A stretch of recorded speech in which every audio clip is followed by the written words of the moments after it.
আমাদের সহকর্মীরা দেশকে ভালোবাসে, এই জন্যই কোনো মানুষের ক্ষতি তাদের দ্বারা হয় নাই, আগামীতেও হবে না ইনশাআল্লাহ।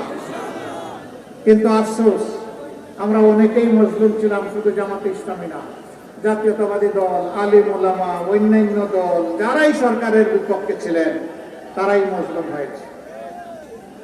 কাউকে খুন করা হয়েছে, কাউকে আয়না করে ঢুকে দেওয়া হয়েছে, কারো ব্যবসা প্রতিষ্ঠান লুটপাট করা হয়েছে, কাউকে মামলা দিয়ে দফায় দফায় জেলে পাঠানো হয়েছে।